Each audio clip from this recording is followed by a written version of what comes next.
বেশ কিছুদিন যাবত আমাকে অনেকে বলেছে মোবাইল ফোনে চার্জ থাকে না। আপনারা আরো বলেন আমার মোবাইলে চার্জ দিয়ে যদি 3 ঘন্টা ব্যবহার করতে পারি 1 ঘন্টা। তো এই সমস্যা থেকে সমাধানের জন্য একটি ভিডিও চেয়েছেন আমার নিকট। তো আপনাদের কথার পরিপ্রেক্ষিতে আজকে ভিডিওটি বানানো।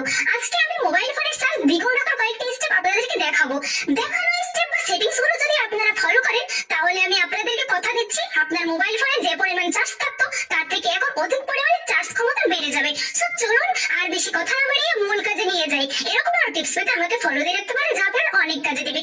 নাম্বার 1, শুরুতে আপনারা সেটিংস আইকনে প্রবেশ করবেন। সেটিংস আইকনে প্রবেশ করার পর স্ক্রল ডাউন করে একটু নিচের দিকে আসবেন। এই যে দেখতে পাচ্ছেন গুগল একবার ক্লিক করবেন। গুগলে ক্লিক করার পর উপরে দেখতে পাচ্ছেন থ্রি ডট একবার ট্যাপ দিবেন। থ্রি ডটে ট্যাপ দেওয়ার পরে ইউজেস এন্ড ডায়াগনস্টিক্স এখানে একবার ক্লিক করবেন। ক্লিক করার পরে আপনাদের এখানে অন থাকবে এটি অফ করে দিবেন। নাম্বার 2, আবার সেটিংস আইকনে প্রবেশ করবেন। এই যে দেখতে পাচ্ছেন লোকেশন একবার ক্লিক করবেন। লোকেশনে ক্লিক করার পরে ওয়াইফাই এন্ড ব্লুটুথ স্ক্যানিং এখানে একবার ক্লিক করবেন। ক্লিক করার পরে এই যে দেখতে পাচ্ছেন ওয়াইফাই স্ক্যানিং এটি আপনাদের এনেবল করা থাকবে, আপনারা ডিসেবল করে দিবেন। আবার নিচে দেখতে পাচ্ছেন ব্লুটুথ স্ক্যানিং এটা আপনাদের এনেবল করে দেবে, এটা আপনারা ডিসেবল করে দিবেন।